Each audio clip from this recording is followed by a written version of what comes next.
That's why we say it is so simplistic. You all say it too. It's too simplistic, Abraham. Don't say, all I have to do is keep good thoughts and I'm going to feel happily ever after. That's it. All you have to do is find a way to feel good. And you say, but there's stuff in the world that doesn't feel good. And we say, we know. It's because you had these thoughts and you created that stuff. You had these thoughts and you created that stuff. But don't just keep talking about that stuff, because you just keep creating more of that stuff. In other words, those thoughts keep turning into more things too.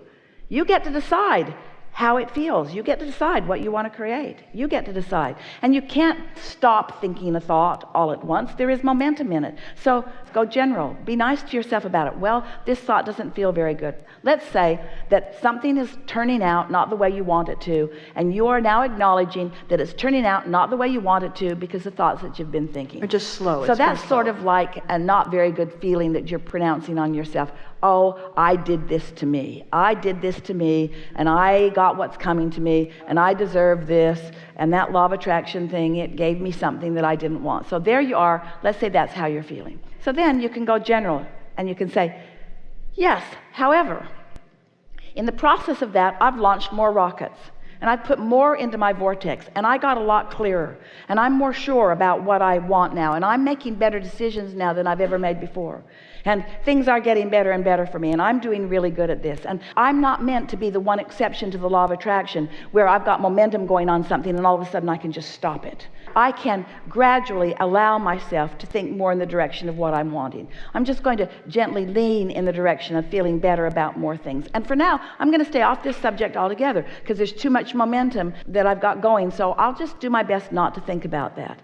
And what you begin to notice each morning when you wake up, when your momentum is slower about everything, that in those early moments, that when a thought comes to you that you can tell right from the beginning is not a thought that you really want to spend time on, you can turn the other cheek. You can. You can turn in the direction of something that feels better to you. You can. But you got to catch it early. And if you don't beat up on yourself. Just watch it play out and once again pronounce to yourself, well, I saw that coming. I felt this way, and it turned to that thought, and it turned to that thought, and it turned to that thought, and it turned to that thing. That's the most logical thing in the world. I sure like how this goes. Not one of you expects to jump off your roof and fall up. Nobody says, oh, there's a kite in the tree, I'll go get it. And you don't go get it, you go down. Because law of gravity is a very consistent law in your universe, and so is law of attraction. It always plays out exactly as it feels. So what we are really asking of you is to first care about how you feel.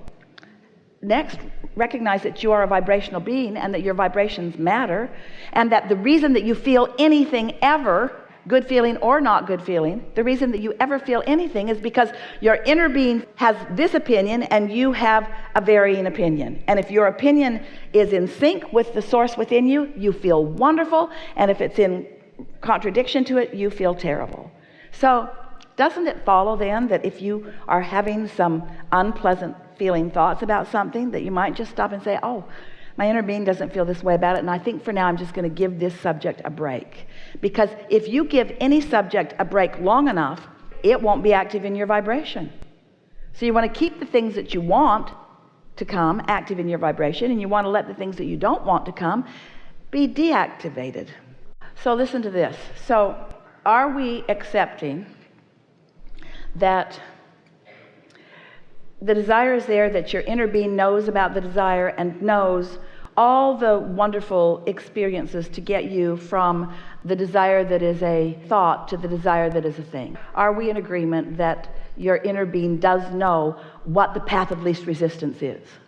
And can you accept that if there is any resistance on this path of least resistance, that you have and are putting it there? So your inner being is guiding you around your resistance, not judging the resistance, not condemning it, not mad that the resistance is there, simply acknowledging that the resistance is there and guiding you to where you want to be, in and under and around and through and over and under the resistance that you've put there. So are you still with us that inner being is guiding you toward everything that you want? So since that is always true, that your inner being knows always where you are in relationship to everything that you want, doesn't it seem prudent that your singular intention would be in connection with your inner being so that you can receive the impulses about that? You see what we're getting at? When you know And this is the part that you don't know the way we know. And so things that seem really obvious to us don't seem quite so obvious to you. You see, we know that your vortex did its job and that your desire, that your vision has now been accomplished. And we know that what comes next is the full satisfying fruition of it. We know all of that. And so it's so logical to us that you would think the thoughts that allow that unfolding to happen. Esther remembers she and Jerry had little chickens. They got them from the feed store. And they got them from an incubator. And none of them had ever known their mother or their father. They just were little hatched, furry things. And they took them home. They didn't have feathers yet. They were just fur. And when a butterfly flew over, the little rooster went, "Rrrr." Well, later, when that little rooster became a big rooster, he made a similar sound when the hawk flew over. He was just born knowing, it seemed. He was just born knowing. Well, he was born knowing because he wasn't doing anything in his little beingness that caused him to not know.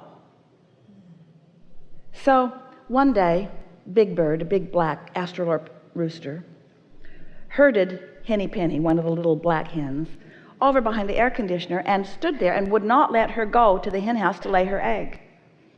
And Jerry and Esther were watching. They thought that was very interesting that this big bird was being so obnoxious with this hen. So she laid her egg, and then he let her go. So then the next day, he's herding her over there again. She lays her egg again over there. And Jerry's thinking, this bird has lost its mind. But they decided to just observe and not interfere. And so several days, Henny Penny laid her egg, and then when she tried to leave, Big Bird blocked her way. He would not let her leave. He stood there, would not allow her to leave until she finally just sat down. When she tried to get up, he went over. She sat back down. When she tried to get up, he went over. And then he brought her things to eat. For 21 days. He brought her things to eat for 21 days. And on the 22nd day, the eggs began hatching. And all these little chickens came running out from under Henny Penny. And Jerry and Esther thought, that rooster didn't know his parents. He didn't learn anything from his parents. He just knew chicken stuff.